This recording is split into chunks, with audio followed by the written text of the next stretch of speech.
Hi, it's Donna from the Ingalls Memorial Library, and welcome back to our Friday video, which in previous weeks was called the Pandemic Pantry, but going forward, it's going to be something else. I just don't have a catchy name for it. So for today, we're going to call it May Day Mind Meanderings. I was out this morning doing my new exercise program, which, based on the weather that we've been having for the month of April, is called My Slog with the Dog.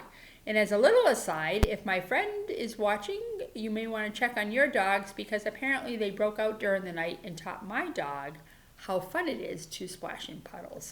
So thanks for that. Anyways, I'm back. So I was out walking with the dog at 7 o'clock. It was gray and raining. There's not a lot of car traffic. There's certainly not a lot of foot traffic. And my mind was just kind of cycling through songs about rain because that's what you do when you're out walking. So I had rainy days and Mondays, and I had singing in the rain, and I had walking in the rain, and then I came across April showers. And as my mind was whistling that, my mouth was not, I thought, wait a minute, it is not April. We've made it to May. Pat yourself on the back. We all made it to May. Good for us. So I thought, oh my gosh, it's May Day. So May Day is celebrated around the world, and it's a welcoming to spring. And lots of different cultures have lots of different traditions for May Day. And in the United States, it's mainly limited to maypoles and May baskets. Well, I can't say it's mainly limited to that, but those are the two traditions that I always associate with May Day. And when we were kids in gym, we always had the maypole that was in like a sand base with the ribbons around it, and we'd do that, and we were goofy kids and we'd mess up the ribbons and have a lot of fun with that. And then we made woven paper May baskets. My dad always had multiple jobs when we were kids, and one of his jobs was at a paper mill in Groton, Massachusetts. And they made, I'm not really sure what the paper was used for, but he used to bring home boxes and boxes of tag stock paper that was miscut for whatever product it was that they were making, and I really don't know what the product was used for, but it was always pink and yellow and white and orange, very springy colors. And we had boxes of it, and for kids, paper is like gold. And when you're a kid who loves books and you have boxes of paper, you make your own books, and you can do all kinds of fun things with it. And one of the things we did was woven paper May baskets every year. So I thought to myself, well, that would be a fun project to do on this video. But I don't really remember how we did that. So I went online, as I want to do, and I found this handy dandy woven paper May basket, which I think is just adorable. And it was on a website called allparenting.com. And I thought, parenting, it's probably pretty easy to do. I'm going to do that. That's what I'm going to do for my Friday video. So I hit the library's paper stash, and I found some great spring colors, yellows and greens and pinks and yellows and greens and pinks and blues. Sorry about that little brain cramp. And I took the paper downstairs to the basement where we have our super duper paper cutter. And I thought to myself, well, this is probably not a smart move because if you cut off a finger, there's nobody else in the building and you could be in trouble. But I'm proud to say that I made it through unscathed, no cuts. And then I started. So these woven paper baskets start with a 6x6 grid. So you put 6 1-inch strips this way and weave 6 1-inch strips this way, and then you fold up the edges nice and neat and weave 2 strips around each of the sides to form this nice basket. And then you can have a thicker slice of paper to make the handle. So I said, well, I will start off to do that. And this is what I came up with so far. This is it.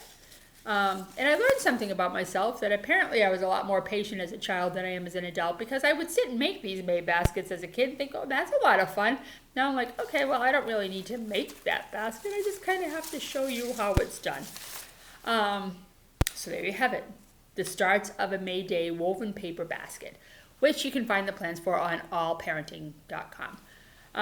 Wednesday, when I got home from work, there was one of those little rocks that people are painting and leaving around to bring joy to people's lives. And the rock that was in my mailbox, said smile. And you know, it really made me smile. Just a simple rock. So if anybody out there left a rock on Howard Hill, thank you for that. But I was thinking, wouldn't it be nice on a rainy Friday afternoon if people around town made May baskets, maybe out of strips of paper or any other old craft supplies that you have in your house, and leave them on your neighbors' porches. That's what we did with them when we were kids, just a little something to make everybody smile. Pretty inexpensive thing to do, and I think a lot of people would really enjoy it. Maybe you have some like wild crocuses out in your yard or something that you can pick to put them in, maybe just a basket. I think right now we all need little things to make us smile, so that's my idea for the afternoon. If you have nothing else to do, why don't you create a nice basket and leave it for a neighbor or friend. What else? So I'm working on a phased reopening plan, and while I don't anticipate that the public will be back in the library anytime soon, I do hope to be able to get books into your hands again through curbside service in the very near future. And I'm anxiously awaiting the governor's announcement this afternoon, as I'm sure a lot of you are too. And the Pandemic Pantry cookbook is still a thing, so if you have a recipe you'd like to include, hint, hint, hint, I still need some recipes, email one to donna@ingleslibrary.com. And as far as the Pandemic Pantry itself, I'm happy to announce that going forward for a while until we can start gathering in groups again, I'm going to do an online virtual cookbook book club, and we're going to meet at the same time as our in-person cookbook book club used to meet, which is on the second Tuesday of each month, which for May is May 12th, at 6 p.m.